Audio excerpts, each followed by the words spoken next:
प्राचीन काल में एक गरीब पुजारी हुआ करता था। उस पुजारी की मृत्यु के बाद उसकी विद्वान पत्नी अपने भरण पोषण के लिए पुत्र को साथ लेकर भीख मांगती हुए शाम तक घर वापस आती थी। एक दिन उसकी मुलाकात विदर्भ देश के राजकुमार से हुई, जो कि अपने पिता की मृत्यु के बाद दर दर भटकने लगा था। उसकी यह हालत पुजारी की पत्नी से देखी नहीं गई। वह उस राजकुमार को अपने साथ अपने घर ले आई और पुत्र जैसे रखने लगी। एक दिन पुजारी की पत्नी अपने साथ दोनों पुत्र को संडीली ऋषि के आश्रम ले गई।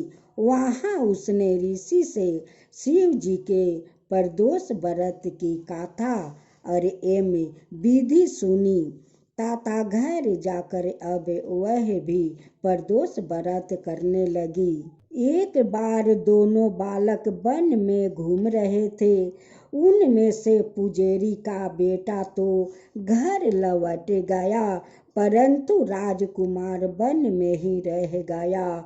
उस राजकुमार ने गंधर्व कन्याओं को क्रीड़ा करते हुए देखा तो उनसे बात करने लगा। उस कन्या का नाम अंशुमति था। उस दिन वह राजकुमार घर देरी से लौटा। राजकुमार दूसरे दिन फिर से उसी जगह पहुंचा जहां अंशुमति अपने माता पिता से बात कर रही थी। तभी अंशुमति के माता पिता ने उस राजकुमार को पहचान लिया तथा उससे कहा कि आप तो वृद्ध नगर के राजकुमार हो, ना आपका नाम धर्मगुप्त है। अंशुमति के माता पिता को यह राजकुमार पसंद आया और उन्होंने कहा कि शिव जी की कृपा से हम अपनी पुत्री का विवाह आपस करना चाहते हैं। क्या आप इसे विवाह के लिए तैयार हैं? राजकुमार ने अपनी स्वीकृति तो दे दी, तो उन दोनों का विवाह संपन्न हुआ। बाद में राजकुमार ने गंधर्व की विशाल सेना के साथ विदर्भ पर हमला किया और घमासान युद्ध कर विजय प्राप्त किया तथा पत्नी के साथ राज्य करने लगा। वहां उस महल में वह पुजारी की पत्नी और पुत्र को आदर के साथ ले आया तथा साथ रखने लगा। पुजारी की पत्नी तथा पुत्र की सभी दुख वह दरिद्रता दूर हो गया और वह सुख से अपना जीवन व्यतीत करने लगे। एक दिन अंशुमति ने राजकुमार से इन सभी बातों के पीछे का कारण और रहस्य पूछा। तब राजकुमार ने अंशुमति को अपने जीवन की पूरी बात बताई और साथ ही प्रदोष व्रत का महत्व और व्रत से प्राप्त फल से भी अवगत कराया। उस दिन से प्रदोष व्रत की परिशिष्ट महत्व बढ़ गया तथा मान्यता अनुसार लोग यह व्रत करने लगे। कई जगहों पर अपनी सिद्धि के अनुसार स्त्री पुरुष दोनों ही यह व्रत करते हैं।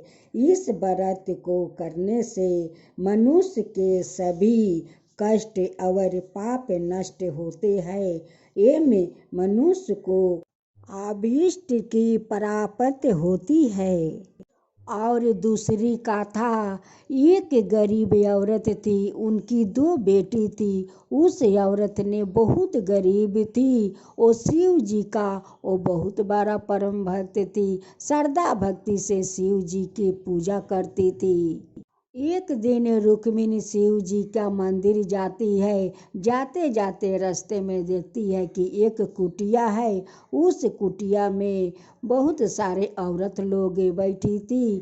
ऋषि मुनि प्रदोष व्रत का कथा सुना रहे थे। रुक्मिणी जाकर वो लोग का साथ बैठ जाती है और शिव जी का प्रदोष व्रत कथा पूरा मन से सुनती है। कथा सुनकर रुक्मिणी अपना घर आती है और अपना पति से कहती है कि सुनते हो जी, आज मैं शिव जी का प्रदोष व्रत करूंगी। उनके पति कहते हैं कि करना है तो करो, जाओ, हम कहाँ तुम्हें मना कर रहे हैं कि तुम प्रदोष व्रत मत करो। प्रदोष व्रत करना तो बहुत अच्छा की बात है, तुम प्रदोष व्रत जरूर करो, मैं तुम्हारा साथ दूंगा। रुक्मिणी उस दिन सारा रात उपास रह गई। घर में पारण करने के लिए कुछ नहीं था। उनकी पति बाहर काम का तलाश में गया, कुछ पैसा कमा कर ले आया और खर्चा किया। खर्चा करके उनकी पत्नी भोजन बनाई और भोजन बनाकर वो पारण की। रात को सोते समय रुक्मिणी के सपने में शिव जी आते हैं और कहते हैं कि रुक्मिणी, तुम्हारा श्रद्धा भक्ति देख कर तो मैं बहुत प्रसन्न हूँ, आज तुम कुछ मुझसे मांगो। रुक्मिणी कहती है कि भगवान, आप तो सब कुछ जानते हैं, मैं आपसे क्या मांगूं। हम लोग तो अपना जैसे तैसे गुजारा कर रही हूँ भगवान, कर रही हूँ।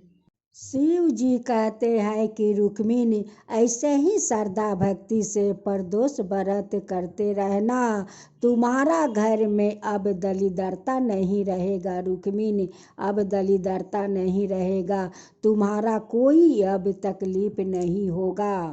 शिव जी उनके घर में धन भर देते हैं। अब तो रुक्मिणी धनवान बन गई।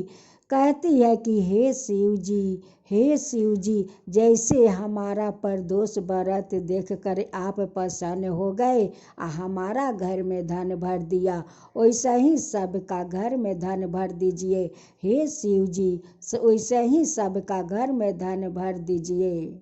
जो आपका काता कहे, जो सुने, जो हुक्का भरे, उन सब का ऊपर कृपा कीजिए। हे शिव जी, सब का ऊपर कृपा कीजिए। शिव जी की जय हो, शिव जी की जय हो।